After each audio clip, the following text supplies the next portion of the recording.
জীবন যার আছে তার আছে, আর এই কখন কিভাবে কার হবে এটা কেউ বলতে পারবে না। হ্যালো গাইস, আসসালামু আলাইকুম। কেমন আছেন সবাই? রাতে আনুমানিক 11টা থেকে 11:30টার দিকে হঠাৎ করেই রাস্তাতে অনেক হইচই, আর এই হইচই শুনে আমরা মনে করলাম নিশ্চয়ই কোনো হয়েছে। শীতের রাত, 10টা 11টার দিকে অনেক গভীর রাতের মতো মনে হয়, আর এই জন্যই কিন্তু বাহিরে আসা হয়নি।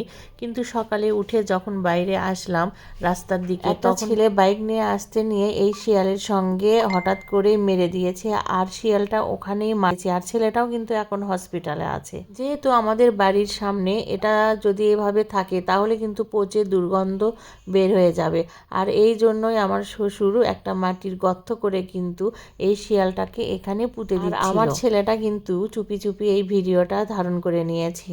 তো এই শিয়ালটা যখন গর্তের ভিতরে দেওয়া হলো তখন দেখা গেল যে এখানে আরো বড় করে গর্ত করতে হবে, কারণ শিয়ালটা কিন্তু অনেক গর্ত থেকে শিয়ালটাকে আবারও টানিয়ে উঠিয়ে উপরে রেখে আবারও কিন্তু গর্তটা আরো বড় করে করা হলো। আমার ছেলে মেয়ে কিন্তু কখনোই শিয়াল দেখেনি, আর আজকে কিন্তু এই শিয়ালটাকে দেখে অনেক মজা পাচ্ছে, কিন্তু অনেক খারাপও লাগছে শিয়ালটা এইভাবে এখানেই পড়েছিল। এটা দেখে শিয়ালের পরিবারে অনেক বাচ্চা কাচ্চা আছে, কিন্তু হঠাৎ করে এখানে এটা দেখে আসলেই খারাপ লাগছিল। আর দেখতেই পাচ্ছেন এই গর্তটা কিন্তু গভীর করে খোঁড়া হচ্ছে, আর এই গর্তটা যদি না করতো তাহলে কিন্তু আমাদের বাড়ির সামনে অনেক দুর্গন্ধ বের হতো, আর এই দুর্গন্ধে কিন্তু বাচ্চাদের অসুখ বিসুখ ছড়ে যেত, আর এই জন্যই কিন্তু এখানে মাটি চাপা দেওয়া হচ্ছে। এখানে আমার বাচ্চারা ছাড়াও আরও অনেক বাচ্চারাই আছে, কারণ সবাই শিয়াল দেখে মানে অনেক আগ্রহের সঙ্গে দেখতে গিয়েছে, কারণ বাস্তবে তো শিয়াল আসলে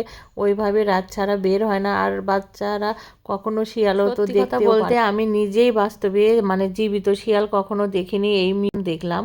তো এই জন্য আসলে আমিও খুব আগ্রহের সাথে শিয়ালটাকে দেখতেছিলাম যে কিভাবে কি করা হয়।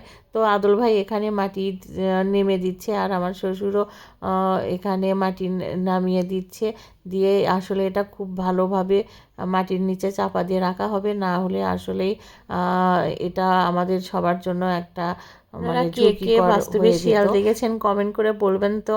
আর বাস্তবে জীবিত শিয়াল দেখার জন্য কোথায় যেতে হবে এটাও একটু বলবেন তো, আমরা একটু সবাই মিলে শিয়াল দেখতে যাব। আর এই রকম ঘটে কারণ হচ্ছে এই দুর্ঘটনার সঙ্গে যে ছেলেটা জড়িত ছিল শুনতে পাচ্ছি সেই ছেলেটার নাকি অনেক খারাপ অবস্থা, ছেলেটা নাকি হাসপাতালে খুব খারাপ অবস্থায় আছে। জানি না সেই ছেলেটার কি হবে। তো আসলে এই সুন্দর সুন্দর ভিডিওগুলো আরও পাওয়ার জন্য আমার পেজের সঙ্গেই থাকবেন। আল্লাহ হাফেজ।